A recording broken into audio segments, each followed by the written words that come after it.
You know, today's video is so important. This is where we're going to talk about how much you're really going to walk away with and what you're going to have to pay to walk away with what you are.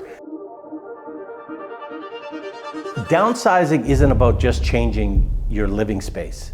It's about changing your lifestyle. So when you're downsizing, the financial end of it is probably even more important than where you're going to live or what you're going to move into. As we go over each of the things today that are crucial in downsizing, all the different numbers, you're going to understand exactly what you're going to be left with and what you're going to have to enjoy the rest of your life, which is so important. First, and probably the largest fee you're going to pay when you sell is going to be the real estate commission. There's going to be a commission for the selling side, and there's going to be a commission for the buy side. Now, most commissions are around 5%, but again, commission is negotiable. So don't ever let a realtor say that this is the price and this is what you're going to pay. Number two is legal fees. You're going to have to get a lawyer in this transaction, of course. They will do the closing of your house and the purchase of your new house.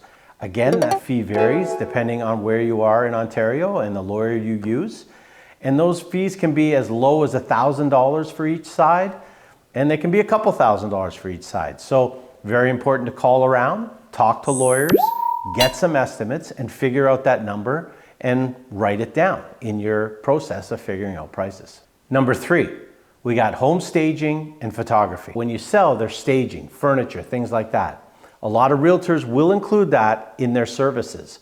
But if you get into renting furniture and really staging a high extent, there is some cost involved with that. And you may not need staging, but don't bypass it because you might need it. So take into consideration what that's going to cost. Number four, moving costs. Now, moving costs are usually an hourly rate by most movers, and they will charge you a storage fee if it's overnight. Make sure you use a reputable mover.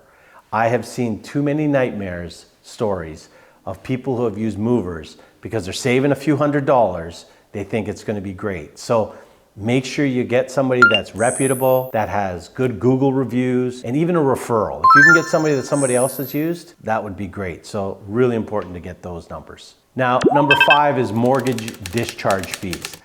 If you have a mortgage on your home and you still have maybe a year to go or 2 years to go, most mortgage companies are going to charge you a fee to get out of it. So it's not just the amount you owe. So make sure you call your bank and figure out what that fee is. Number six is taxes. If this is your principal home, you probably don't have to worry too much about capital gain tax. But if you are renting out part of your house, or if you've used it for different reasons, there may be some tax implications. So make sure you talk to your accountant and check those numbers as well, because if there is an amount you have to pay, that's going to be that much less you're going to have to move on with.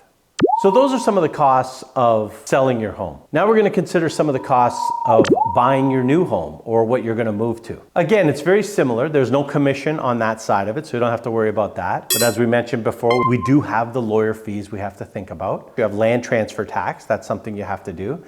And if you just go onto Google and type in land transfer tax, you can punch in the price of the house that you're buying, and it'll give you that number. So it's a scale that you can use, and it's very simple to figure out, and it'll give you exactly what you have to pay in land transfer tax. So that's an important number that you have to figure out as well. Depending on your age and what your situation is health-wise, think about what you need to do to the house you're buying. If you have some mobility issues and you have to renovate the home, take that into consideration. The Ontario government does have some rebates and some money that you can get and apply for as a senior. So that's something to look into as well that would save you some money. So those are areas that you definitely want to look into the cost of those. You know, it can get a little overwhelming going over all these costs. You know, even when you buy, you've got home inspection, you may have some tax issues, you've got accounting people to talk to, and you're welcome to message me or ask me, and I can definitely send you a copy of a full list of all these items. And I think it would be really helpful to go over all those. Join us in the next video.